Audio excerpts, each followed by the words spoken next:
نحمده ونصلي على رسوله الكريم اما بعد فاعوذ بالله من الشيطان الرجيم بسم الله الرحمن الرحيم رب اشرح لي صدري ويسر لي امري واحلل عقدة من لساني يفقهوا قولي رب زدني علما اللهم فقهنا في الدين اللهم انا نسألك حبك وحب من يحبك والعمل الذي يبلغنا حبك اللهم ارزقنا اخلاص الہی آمین۔ لیسن نمبر 91 سورۃ الاعراف، آیت نمبر 40 سے لے کر 53 تک۔ اس لیسن کو ہم نے آیت نمبر 49 تک تفصیلاً پڑھ لیا ہے، اور آگے میں نے کچھ آیتوں کو واضح کیا تھا لفظی اعتبار سے، لیکن آج ہم تفسیر اپنی آیت نمبر 50 سے شروع کریں گے انشاءاللہ۔ اللہ سبحانہ تعالیٰ فرماتے ہیں وَنَادَا، اور پکاریں گے، اصحاب الناری، آگ والے، اصحاب الجنہ، جنت والوں کو، ان یہ کہ افیضو، ڈالو، علینا، ہم پر، من الماء، پانی میں سے، او یا مما، اس میں سے جو رزقکم اللہ، رزق دیا تم کو اللہ نے۔ یہاں سے مراد کھانا ہے۔ قالو، وہ کہیں گے، یعنی جنت والے کہیں گے، ان اللہ، بے شک اللہ تعالیٰ نے، حرمہما، حرام کر دیا ان دونوں کو، یعنی پانی اور کھانے کو، علی الکافرین، کافروں پر، یعنی جنت کی نعمتیں دوزخیوں پر حرام ہیں۔ اللہ تعالیٰ نے دوزخیوں کی ذلت اور رسوائی کو بیان کرتے ہوئے فرمایا کہ وہ اہل جنت سے کھانا پینا مانگیں گے مگر وہ انہیں نہیں دیا جائے گا۔ حضرت سعید بن جبیر اس آیت کی تفسیر میں فرماتے ہیں کہ آدمی اپنے باپ یا بھائی کو پکار کر کہے گا کہ میں آگ سے جل گیا ہوں، لہٰذا مجھ پر پانی بہا دو، تو ان سے یہ کہا جائے گا کہ تم دوزخیوں کو یہ جواب دو، ان اللہ حرمہما علی الکافرین۔ یہ جواب جنتیوں کو کون سکھائے گا؟ اللہ تعالیٰ سکھائے گا کہ تم اپنے ان رشتہ داروں کو جو دوزخ میں ہیں ان کا پانی اور کھانا مانگنے کے مطالبے پر یہ جواب دو، ان اللہ حرمہما علی الکافرین۔ پھر اسی طرح سے ایک اور مفسر ہیں عبد الرحمن بن زید بن اسلم، وہ فرماتے ہیں کہ ان دونوں چیزوں سے مراد جنت کا کھانا اور پینا ہے۔ دوزخی اپنے قریبی رشتہ دار کو فریاد کریں گے، درخواست کریں گے کہ ہم پر کچھ پانی ہی گرا دو تاکہ ہمیں کچھ آرام مل سکے، یا کچھ کھانے کے لیے ہی گرا دو۔ اہل جنت ان کو یہ جواب دیں گے کہ اللہ تعالیٰ نے یہ چیزیں تم پر حرام کر دی ہیں، اگر ہم نے تم سے یہ چیزیں شیئر کی تو پھر ہم اللہ تعالیٰ کے نافرمان ہو جائیں گے، اس لیے ہم تمہیں یہ چیزیں نہیں دے سکتے۔ اب آپ دیکھیے کہ کتنی عاجزی کے ساتھ یہ جہنمی اپنے جنتی رشتہ دار سے درخواست کر رہا ہے، ہمیں تھوڑا سا پانی دے دو، تھوڑا سا کھانا دے دو، تم کو تو اللہ تعالیٰ نے بے شمار نعمتیں عطا کی ہیں، لیکن اتنا قریبی رشتہ دار ہونے کے باوجود بھی وہ یہ نعمتیں ان سے شیئر نہیں کر سکے گا۔ ایسا نہیں ہے کہ کافروں کو جہنم میں پانی نہیں ملے گا یا کھانا نہیں ملے گا، ان کو بھی کھانا اور پینا ملے گا، لیکن وہ بھی اللہ کا عذاب ہوگا۔ اس بارے میں سورہ محمد کی آیت نمبر 15 میں آتا ہے، اللہ سبحانہ تعالیٰ فرماتے ہیں وَسُقُوا مَاءً حَمِيمًا فَقَطَّعَ أَمْعَاءَهُمْ، اور انہیں کھولتا ہوا پانی پلایا جائے گا تو وہ ان کی انتڑیاں ٹکڑے ٹکڑے کر دے گا۔ پھر اسی طرح سے سورہ دخان کی آیت نمبر 43 سے آنورڈز 46 میں آتا ہے، اللہ سبحانہ تعالیٰ فرماتے ہیں ان شجرۃ الزقوم طعام الاثیم کالمہل یغلی فی البطون کغلی الحمیم، بے شک زقوم کا درخت گناہگار کا کھانا ہے، پگھلے ہوئے تانبے کی طرح پیٹوں میں کھولے گا گرم پانی کے کھولنے کی طرح۔ تو کھانا پینا تو ان کافروں کو بھی ملے گا، لیکن وہ بھی اللہ کا عذاب ہوگا۔ اس کے برعکس جو جنتی ہیں وہ اللہ تعالیٰ کی دائمی نعمتوں میں عیش کر رہے ہوں گے، انہیں پانی بھی ملے گا اور عمدہ سے عمدہ کھانا بھی ملے گا۔ سورہ محمد کی آیت نمبر 15 میں اللہ سبحانہ تعالیٰ فرماتے ہیں مثل الجنة التي وعد المتقون فيها انہار من ماء غیر آسن وانہار من لبن لم يتغیر طعمه۔ اس جنت کا حال جس کا وعدہ متقی لوگوں سے کیا گیا ہے یہ ہے کہ اس میں کئی نہریں ایسے پانی کی ہیں جو بگڑنے والا نہیں، اور کئی نہریں دودھ کی ہیں جس کا ذائقہ نہیں بدلے گا۔ وہ پانی جس کا ذائقہ کبھی نہیں بدلے گا، اور دودھ کی نہریں بھی ہوں گی۔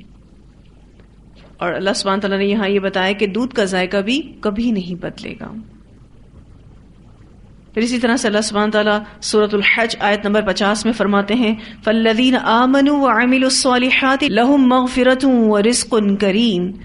تو وہ لوگ جو ایمان لائے اور انہوں نے نیک عمل کیے ان کے لیے سراسر بخشش اور باعزت رزق ہے۔ اب یہ جنتی تو اتنی بے شمار نعمتوں میں ہوں گے، اور یہ نعمتیں ان سے کبھی بھی نہیں لی جائیں گی، یہ دائمی نعمتیں ہیں۔ لیکن اس آیت سے یہ بات واضح ہو گئی کہ جنت کی نعمتیں کافروں کو کبھی بھی نہیں ملیں گی۔ جنت کی نعمتیں تو خالص طور پر مومنوں کے لیے ہوں گی۔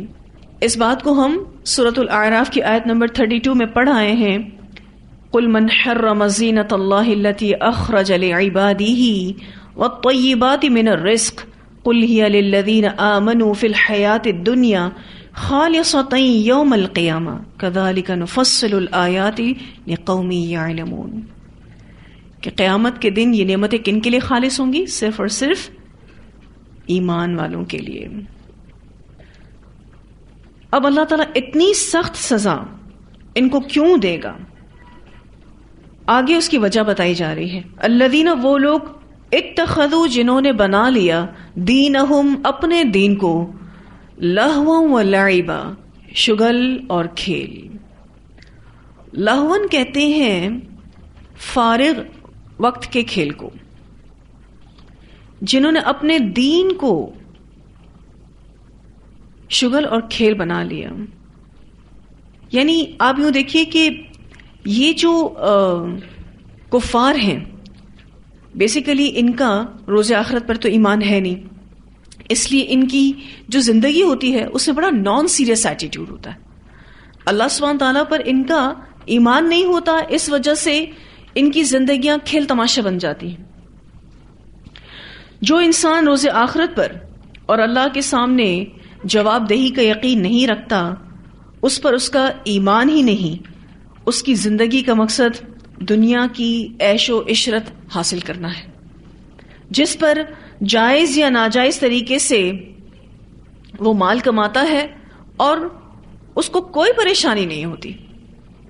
پیسہ کہاں سے آتا ہے اس پر اس کو کوئی ایشو نہیں ہے، جائز طریقے سے آتا ہے ناجائز طریقے سے آتا ہے، کوئی مسئلہ نہیں۔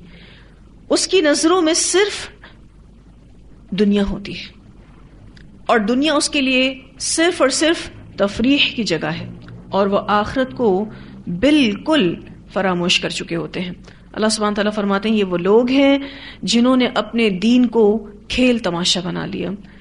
یعنی آپ یہاں سے یہ بات بھی سمجھ سکتے ہیں کہ یہ دیندار لوگ ہیں اور وہ جانتے بھی تھے لیکن پھر بھی فرما برداری نہیں کرتے تھے، کیونکہ یہاں پر دیکھیے اتخذوا دینہم، ہم کہا گیا ہے نا، اپنے دین کو، یعنی ان کو پتا تھا کہ دین اسلام حق ہے، وہ خود کو بظاہر دیندار شو بھی کرتے تھے لیکن اس کے بعد بھی فرما برداری نہیں کرتے تھے۔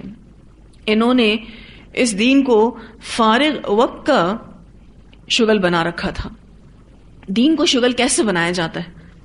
جس طرح کوئی بھی شغل فارغ وقت میں کیا جاتا ہے، بالکل اسی طرح جب وہ فارغ ہوتے ہیں تو دین کو پڑھ لیتے ہیں۔ جیسے دنیا سے کوئی تھوڑی سی فراغت مل گئی تو قرآن پڑھ لیا، جب موڈ ہوا تو عمل کر لیا، اور جب دل نہ ہوا تو اس کو چھوڑ دیا، یا پھر جذبات میں آ کر تھوڑا سا عمل کر لیا، اور جب بھول گئے تو دین کو چھوڑ دیا۔ تو اللہ سبحانہ تعالیٰ فرماتے ہیں کہ انہوں نے اپنے دین کو شغل اور کھیل بنا لیا، یہ ان کا پہلا قصور تھا۔ اتخذوا دینہم لہوا ولعبا وغرتہم الحیات الدنیا، اور دھوکے میں ڈالے رکھا ان کو دنیا کی زندگی نے۔ یہ ان کے بھٹکنے کی وجہ ہے۔ یہ کیوں بھٹکے؟ کیونکہ یہ اپنی دنیا میں مگن تھے، ان کو دنیا کی زندگی نے دھوکے میں ڈال رکھا تھا۔ فَالْيَوْمَ، تو آج، ننساہم، ہم بھلا دیں گے ان کو، کما، جیسا کہ، نسو، وہ بھول گئے، لقاء، ملاقات کو، یومہم ھذا، اپنے اس دن کی۔ آج ہم ان کو بھلا دیں گے جیسا یہ اپنے اس قیامت کے دن کی ملاقات کو بھول گئے۔ یہاں جو ننساہم کا لفظ آیا ہے، ہم بھلا دیں گے ان کو، یہاں نسیان کا معنی چھوڑ دینا ہے، کیونکہ اللہ تعالیٰ بھولتے نہیں ہیں۔ اللہ ان کو بھلا دیں گے، یعنی اللہ ان کو جہنم میں ڈال کر ان کی کوئی خبر نہیں لیں گے، خواہ کوئی کتنا ہی پکارے، ان پر رحم نہیں کیا جائے گا۔ ابن عباس کہتے ہیں کہ اللہ تعالیٰ انہیں خیر کے اعتبار سے بھلا دے گا، مگر شر کے اعتبار سے نہیں بھلائے گا، یعنی انہیں کبھی خیر نصیب نہیں ہوگی اور ہر وقت شر ہی ملتا رہے گا۔ اسی طرح مجاہد رحمہ اللہ کہتے ہیں کہ اس کے معنی یہ ہے کہ اللہ انہیں دوزخ میں چھوڑ دیں گے، وہاں سے انہیں کبھی نہیں نکالیں گے۔ سدی رحمہ اللہ کہتے ہیں کہ اس کے معنی یہ ہے کہ اللہ تعالیٰ انہیں رحمت سے محروم کر دیں گے، جس طرح انہوں نے آج کے اس دن کی ملاقات کے لیے عمل کو چھوڑ دیا، یعنی قیامت کے لیے کوئی تیاری نہیں کی۔ اللہ ان کو بھول جائے گا، یعنی ان کو چھوڑ دے گا ہمیشہ ہمیشہ کی جہنم میں۔ فَالْيَوْمَ نَنْسَاهُمْ كَمَا نَسُوا لِقَاءَ يَوْمِهِمْ هَذَا، یہاں جو کہا گیا کما نسو، نسو یعنی انہوں نے جان بوجھ کر دین کو نظر انداز کیا، قیامت کے دن کی ملاقات کو نظر انداز کیا، زندگی ایسے گزار رہے تھے جیسے مرنا ہی نہیں ہے، اس دنیا سے جانا ہی نہیں ہے، اس دنیا میں ہی رہ جانا ہے۔ وہ آخرت کو بالکل فراموش کر چکے تھے۔ اب آپ دیکھیے کہ سب سے پہلی بات کیا ہوئی؟ اتخذوا دینہم لہوا ولعبا، نان سیریس ایٹیٹیوڈ دین کے ساتھ، ٹھیک ہے۔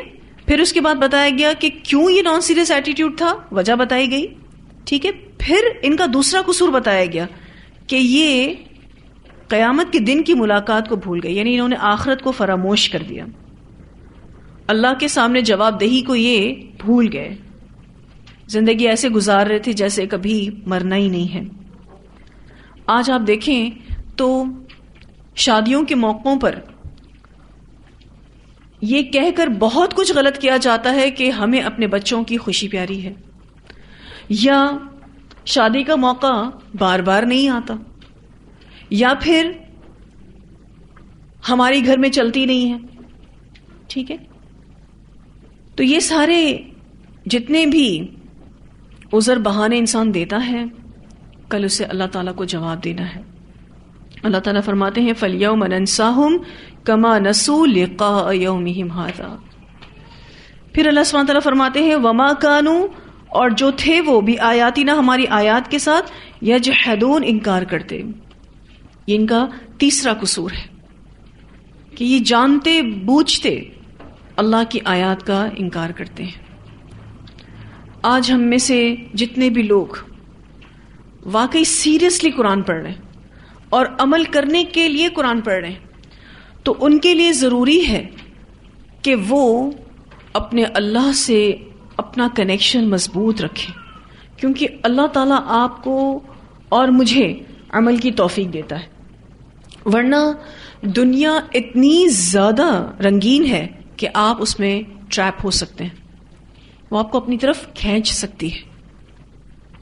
بعض دفعہ ہم اپنے عمل کو چھوڑ دیتے ہیں اور خود کو ہم مجبور ظاہر کرتے ہیں کہ ہم بہت مجبور ہیں.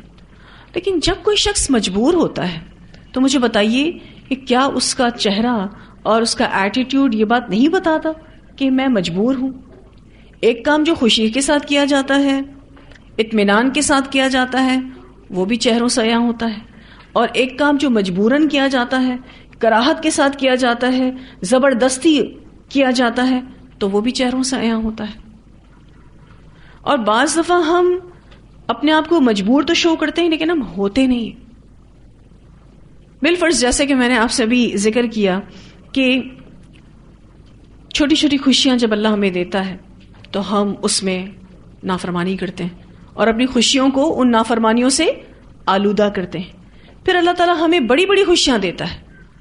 بالفرض ہماری اپنی شادی ہو رہی ہو یا ہماری اولادوں کی شادیاں ہو رہی ہوں، اس میں پھر ہم نافرمانی کر جاتے ہیں اور اپنی بڑی بڑی خوشیوں کو بھی آلودہ کرتے ہیں. مجھے تو ایسا لگتا ہے کہ جیسے قیامت اب قریب ہے، اسی لیے مکافات عمل فوراً ہی آتا ہے، فوراً ہی پنشمنٹ آتی ہے، فوراً ہی اللہ کی پکڑ آتی ہے، کیونکہ اب وقت تھوڑا ہے نا دنیا کو سمیٹنے میں. تو اگر ہم اللہ تعالیٰ کی ناراضگی مول لیتے ہیں تو پھر ہمیں اس بات کا احساس بھی ہونا چاہیے کہ کسی وقت بھی اللہ تعالیٰ ہمیں پکڑ سکتا ہے. ہمیں اللہ کی پکڑ سے، اس کی ناراضگی سے ڈرنا چاہیے.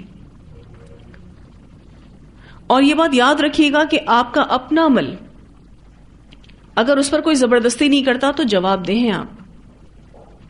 بالفرض ہم دیکھتے ہیں کہ بہت سے دیندار لوگوں کے گھروں میں جب شادیاں ہوتی ہیں تو وہ ان تمام تعلیمات کو بھول جاتے ہیں کہ جو تعلیمات وہ قرآن سے لے رہے ہوتے ہیں، اور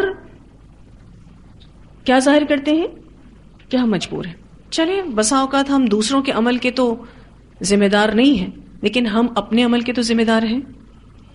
ہمارا اپنا عمل تو کاؤنٹ کرتا ہے یا نہیں کرتا؟ یا پھر ہم اس حد تک مجبور ہیں کہ ہمارے عمل پر بھی لوگوں نے قبضہ کیا ہوا ہے،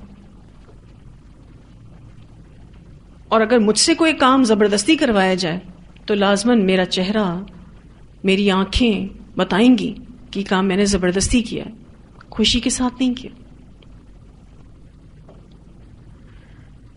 تو یہ جو ہم بھول جاتے ہیں نا اللہ تعالیٰ کو، یہ ہمیں برباد کر دے گا. آپ انشاءاللہ تعالیٰ سورہ اعراف میں آگے پڑھیں گے کہ اللہ سبحانہ تعالیٰ فرماتے ہیں کہ میں نے تو اپنی آیتوں کے ذریعے تمہیں عزت دی، تمہیں برکتیں دی، دنیا میں بھی تمہارے لیے خیر پیدا کی، لیکن تم دنیا کی طرف جھک گئے اور اپنے آپ کو رسوا کر لیا. تو اللہ تعالیٰ اگر رسوا کرنے پر آئے تو اس کی رسوائی بھی پھر بہت بڑی ہوتی ہے. بہت زیادہ ہم سب کو اس سے ڈرنے کی ضرورت ہے،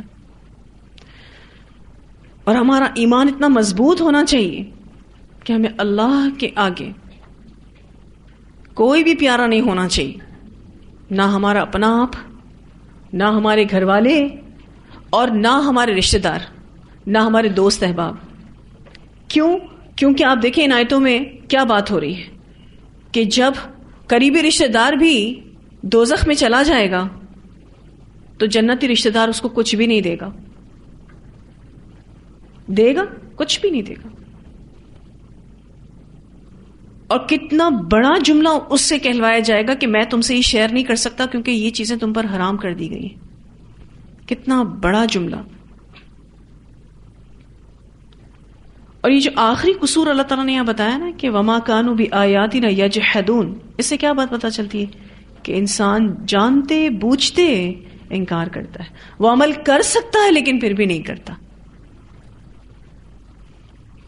اور یاد رکھیے گا کہ عام حالات میں کبھی بھی آپ کی چیکنگ نہیں ہوتی اس لیول کی جس لیول پر یا تو آپ کے درجات اپ گریڈ ہو جاتے ہیں یا پھر اسفل سافلین میں اللہ تعالیٰ ڈال دیں.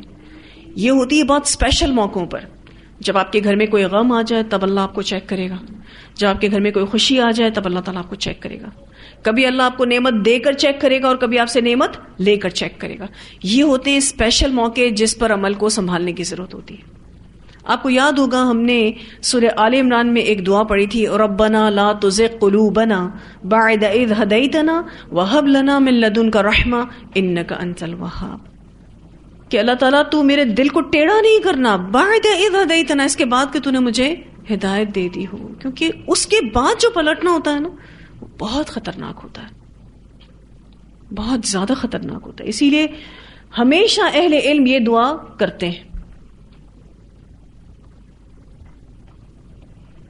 تو یہ آیت بہت اہم ہے. اس میں جہنمیوں کے 3 قصور بتائے گئے اور ریزن ایک ہی بتایا گیا. اگر ایسا ہوتا نا کہ 3 قصور کی 3 وجوہات ہوتی ہیں کہ یہ والا قصور اس وجہ کی بنا پر، یہ والا قصور اس وجہ کی بنا پر اور یہ والا قصور اس وجہ کی بنا پر، ایسا کچھ نہیں کہا گیا. 3 قصور بتائے گئے اور وجہ ایک ہی بتائی گئی، وغرتہم الحیات الدنیا، دنیا کی زندگی نے دھوکے میں ڈال رکھا. اور ہم سب الحمدللہ دیندار ہیں بظاہر بھی، اور دیکھا جائے تو اس وقت آپ الحمدللہ قرآن پڑھ رہے ہیں، میں قرآن پڑھا رہی ہوں. لیکن اس کے بعد بھی اگر ہم فرما برداری نہ کریں نا تو پھر اللہ تعالیٰ کی پکڑ بھی بڑی ہی سخت آتی ہے. دلوں کا چین لٹ جائے گا، دنیا کی معیشت تنگ ہو جائے گی، ہر وقت پریشانی کے بادل چھائے رہیں گے. کسی چیز میں آپ کو مزہ نہیں آئے گا، کسی چیز میں آپ کو رونق نہیں لگے گی، کیونکہ چند لمحوں کی نافرمانی میں آپ نے ایمان کا اتنا بڑا سودا کیا. تو پھر کہاں سے دلوں کا سکون ملے گا؟ اسی لیے نو کمپرومائز ود دین، کبھی بھی سمجھوتا نہیں کرنا ہے دین کے ساتھ، چاہے وہ سگی اولاد ہی کیوں نہ ہو. ہم سب ایسی مائیں بنے کہ اگر ہماری اولاد بھی نافرمانی کر رہی ہو تو ہم اس کو کہہ سکیں کہ میں تمہارے ساتھ نہیں ہوں، یہ نافرمانی کا کام میں تمہارے ساتھ نہیں کروا سکتی، اس کے لیے پیسے میں تمہیں نہیں دے سکتی. اس چیز کے لیے انشاءاللہ تعالی ہم سب کوشش کریں گے، کیونکہ دین میں مضبوطی اور استقامت یقین مانے آسان چیز نہیں ہے. یہ اللہ تعالیٰ ہی نصیب کرتا ہے. جس کے دل میں عمل کرنے کی نیت ہوتی ہے اللہ تعالیٰ اس کے لیے راستے بناتا ہے.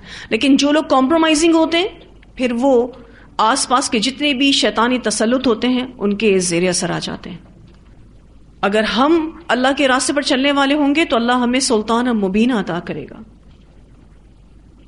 لیکن اگر ہم اللہ تعالیٰ کے لیے کہیں بھی کمپرومائزنگ ہو جاتے ہیں، کہیں بھی اپنی اولاد کو، اپنی خواہش کو، اپنی مرضی کو آگے کرتے ہیں تو پھر ہم پر آس پاس کی جتنی بھی چیزیں ہیں وہ مسلط کر دی جاتی ہیں. اور پھر ہم سوچتے رہ جاتے ہیں کہ ہم اتنے مجبور اور کتنے کمزور کیوں ہو گئے.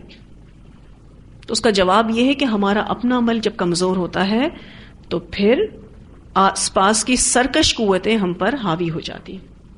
اگر ہم چاہتے ہیں کہ اللہ ہمیں مضبوطی دے تو ہمیں اپنے رب کو ہر وقت یاد رکھنا چاہیے، اس کی فرما برداری کو مقدم رکھنا چاہیے، اس کے دین کے ساتھ کسی قسم کا سمجھوتا نہیں کرنا چاہیے. پھر اللہ سبحانہ تعالیٰ فرماتے ہیں وَلَقَدْ، اور البتہ تحقیق، جِئْنَاهُمْ، لائے ہم ان کے پاس، بِکِتَابٍ، ایک کتاب، مراد قرآن ہے. اور یہ اللہ کو یاد رکھنے کا طریقہ ہے. جب ہم قرآن سے جڑے رہتے ہیں تو اللہ ہمیں یاد رہتا ہے. اوپر بات ہوئی نا کہ وہ اللہ کی ملاقات کو بھول گئے، تو اب بتایا جا رہا ہے کہ یہ قرآن تمہارے پاس آ چکا ہے جس سے تم اللہ کو یاد رکھ سکتے ہو. فَصَّلْنَاهُ عَلَىٰ عِلْمٍ، کھول کر بیان کیا ہم نے اس کو علم کی بنا پر. ہر طرح کی تفصیل اس کتاب میں موجود ہے، ہر طرح کی تفصیل جس کا تعلق ہدایت سے ہے وہ اس کتاب میں موجود ہے. پھر اللہ تعالیٰ فرماتے ہیں علی علم، علم کی بنا پر، یعنی اللہ نے اپنے علم کی بنیاد پر اس قرآن کو اتارا ہے، جس میں اللہ نے اپنے علم کی بنیاد پر یہ بتا دیا ہے کہ نیکوکاروں کا انجام کیا ہوگا اور بدکاروں کا انجام کیا ہوگا. روز آخرت بھی یقینی ہے اور جزا اور سزا کا معاملہ بھی حق پر مبنی ہے، یعنی ہو کر رہے گا۔ برے لوگوں کو دنیا میں بھی عذاب ملے گا اور آخرت کا عذاب بھی یقینی ہے۔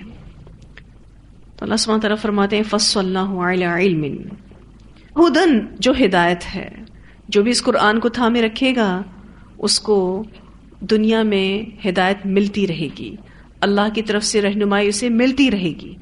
وَرَحْمَةً، اور رحمت ہے، پھر قرآن پڑھنے والا اللہ کی طرف سے کئی رحمتوں کو سمیٹتا رہے گا، اور اس رحمت کا تعلق آخرت سے بھی ہے، کیونکہ جنت کو کیا کہا گیا ہے؟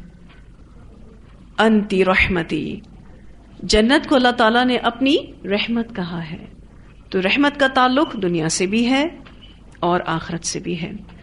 لِقَوْمِ يُؤْمِنُونَ، اس قوم کے لیے جو ایمان رکھتی ہو، یعنی اللہ تعالیٰ نے اس قرآن میں جو بھی تفصیلات اتاری ہیں اس سے فائدہ صرف اور صرف ایمان والے اٹھائیں گے، کیونکہ ایمان لا کر ان کی زندگی بدل جاتی ہے، زندگی میں رونق آ جاتی ہے، اخلاق اچھے ہو جاتے ہیں، معاملات درست ہو جاتے ہیں، وہ دوسروں کو فائدہ پہنچانے والے بن جاتے ہیں، ان کی دنیا بھی اچھی ہو جاتی ہے اور آخرت بھی۔ اللہ سبحانہ تعالیٰ فرماتے ہیں ہدی ورحمۃ لقوم یؤمنون، یہ قرآن ہدایت ہے، رحمت ہے، لیکن صرف اور صرف ایمان لانے والوں کے لیے۔